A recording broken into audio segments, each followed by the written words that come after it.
to reiterate just how fortunate we were to have had a president like Donald Trump for 4 years. You were working as hard as you did when you were in the White House, except you play a little golf more. That you're keeping an insane schedule, 7 days a week. You really don't stop. You just don't stop, Donald.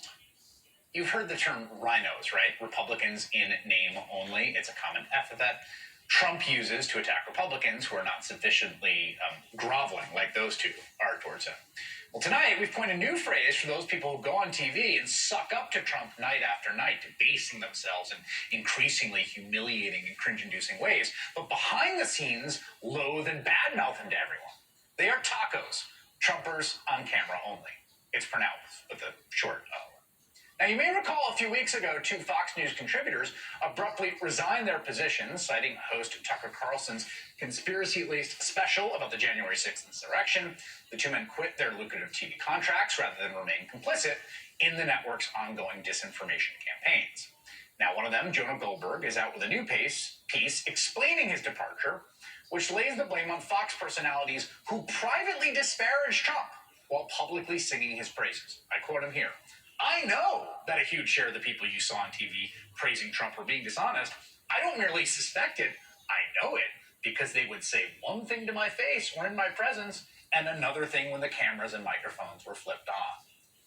And while some of Fox's more prominent opinion hosts are true believers, that duplicity was nonetheless on display earlier this week when we learned that Laura Ingraham and Sean Hannity were frantically texting then Chief of Staff Mark Meadows during the insurrection, trying to get Trump to call off the violence, even as he defended his conduct on the air. Quote, Mark, the president needs to tell people in the Capitol to go home. This is hurting all of us. He is destroying his legacy, Laura Ingraham wrote. Please get him on TV. Destroying everything you have accomplished, Brian Kilmeade texted. Quote, can he make a statement? Ask people to leave the Capitol, Sean Hannity urged.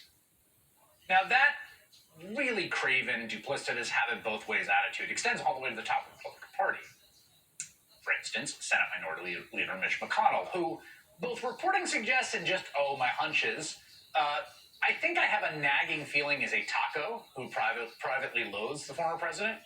I mean, here he is twice this week speaking approvingly of the committee investigating the insurrection, a committee I should note that he lobbied fellow Republicans against. Were you personally in contact with Mark Meadows that day and other White House officials to urge Trump to do more? Yeah, I was not, but I do think we're all watching, as you are, what is unfolding on the House side. And it will be interesting to reveal all the participants who were involved. We're watching the investigation. It's occurring over in the House, reading about it like everyone else, and it'll be interesting to see what facts they find. It was a horrendous event, and I think that what they're seeking to find out is something the public needs to know. Olivia Beavers covers Congress for Politico, and she joins me now. I thought that last sentence is so revealing both of what I think McConnell believes, but also the sort of sheer cowardice, and I'm editorializing here, of the efforts he took to block the committee from actually happening, or at least even a different version than what this would have been, a joint committee, right? A special committee, which he lobbied against, to say, well, this is something the public needs to know, was, of course, the imperative for the entire thing that he lobbied against in the Senate.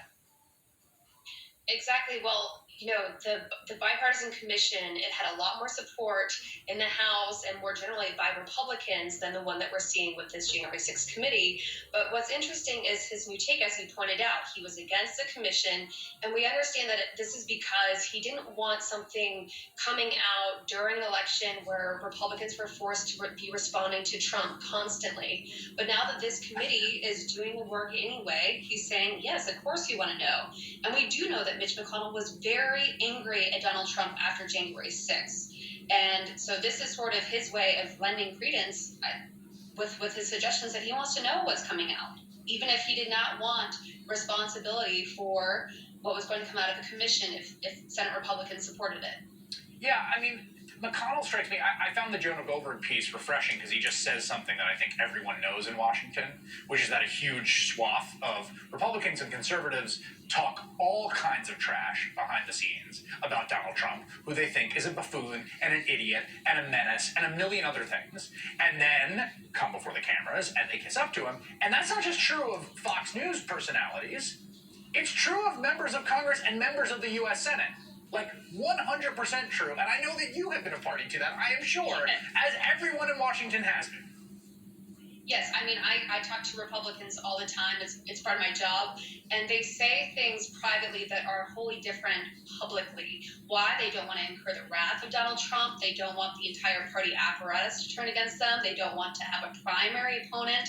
But what they're doing is having this sort of different kind of private versus public projections. And it's creating a very different false sort of suggestion of where the party actually is in terms of their support of Donald Trump. But will they support him? Absolutely, because to not support him is also politically detrimental to them. But they will, groan and moan and shake their heads and say, I can't believe he's saying this or doing this. And I've seen that for years. Yeah, and I want to be clear about this. I mean, look, there's a certain amount of, that's just politics. Politicians will say things in private they won't say in public. It's also the case that, people can be cynical or they make decisions about what they're going to spin or that's all sort of in the normal. But the level of dishonesty here to me is distinct from anything else. I talk to politicians off the record and, there's a difference between them saying a thing to you and then, turning around to the cameras and saying the opposite. There's a level of fundamental dishonesty and duplicity and two-facedness that is core to how the Republican Party, at least part of it operates around Donald Trump that I have never encountered around other things in my life as a political reporter. Because I think